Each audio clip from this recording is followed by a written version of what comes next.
आज के वीडियो में हम जानेंगे कि भारत में सभी लोगों को यही लगता है कि महिलाओं के लिए ही कानून बनाया गया है।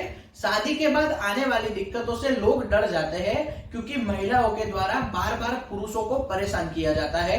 तो आज के वीडियो में मैं आपको बताऊंगा कि पुरुषों को कौन से अधिकार मिले हुए हैं और वो किस तरह से महिला के पास से भी पैसे मांग सकते हैं, बच्चों का कब्जा भी ले सकते हैं। तो आज के वीडियो में अंत तक बने रहना, आपको पता चलेगा कि आपको कौन से अधिकार मिले हुए हैं। तो आज का वीडियो शुरू करते हैं। सबसे पहले हम जानते हैं कि किसी भी महिला के द्वारा वो खुद ब खुद जॉब करती है, यानी कि महिलाएं कमाती है, तो सबसे पहले दोनों का समान अधिकार माना जाता है, यानी कि पुरुष भी कमाता है और महिला भी कमाती है।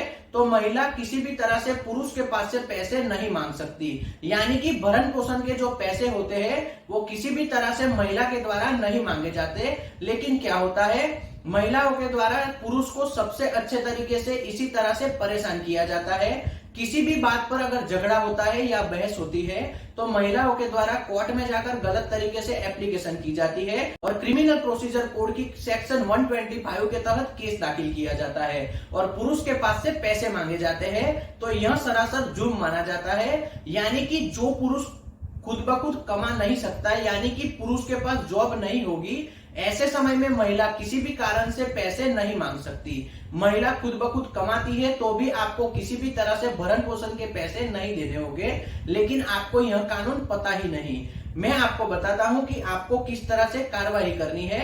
अगर आपकी वाइफ आपके पास से भरण पोषण मांगती है तो आपका भी अधिकार है कि आप अगर नहीं कमाते तो आप भी भरण पोषण के लिए कोर्ट में एप्लीकेशन कर सकते हो। हिंदू मैरिज एक्ट की सेक्शन 25 के तहत आपको एप्लीकेशन करनी है और आप आपकी पत्नी से भरण पोषण के पैसे मांग सकते हो, लेकिन आपके पास किसी भी तरह का कोई भी इनकम सोर्स नहीं होना चाहिए, यानी कि आपकी पत्नी कमाती है और वो पत्नी आपको पैसे नहीं देती तो आप कोर्ट के माध्यम से उसके पास से पैसे मांग सकते हो। यह सबसे पहला आपका अधिकार है। सभी लोगों को यही पता है कि पत्नी के पास से पति पैसे नहीं मांग सकता, लेकिन यह झूठ माना जाता है। पत्नी के पास से पति पैसे मांग सकता है और किसी कारण से अगर पत्नी नहीं कमाती तो पत्नी भी पति के पास से पैसे मांग सकती है। तो इक्वल अधिकार मिले हुए हैं, यानी कि पति और पत्नी दोनों को समान अधिकार मिले हुए हैं। पत्नी के द्वारा अगर भरण पोषण मांगा जाता है तो क्रिमिनल प्रोसीजर कोड की सेक्शन 125 के तहत मांगा जाएगा और पति के द्वारा अगर भरण पोषण मांगा जाए तो हिंदू मैरिज एक्ट की सेक्शन 25 के तहत पति भी भरण पोषण मांग सकता है। तो इक्वल अधिकार मिले हुए हैं। अब इससे आगे हम समझते हैं, किसी कारण से अगर बच्चों का कब्जा पत्नी को दिया जाता है तो पति को समान अधिकार मिले हुए हैं, यानी कि हफ्ते में 1 या 2 दिन पति अपने बच्चों से मिल सकता है, यानी कि कोर्ट कभी भी यह नहीं बता सकती कि आगे से पति बच्चों को नहीं मिल सकता, क्योंकि यह भी गैर कानूनी माना जाता है। और पति के पास अगर बच्चों का कब्जा है तो पत्नी भी वीक में 1 या 2 दिन बच्चों को मिल सकती है, वो पत्नी को भी अधिकार मिले हुए हैं, यानी यह भी अधिकार सबको समान तरीके से मिले हुए हैं। तो इससे भी डरने की बिल्कुल जरूरत नहीं।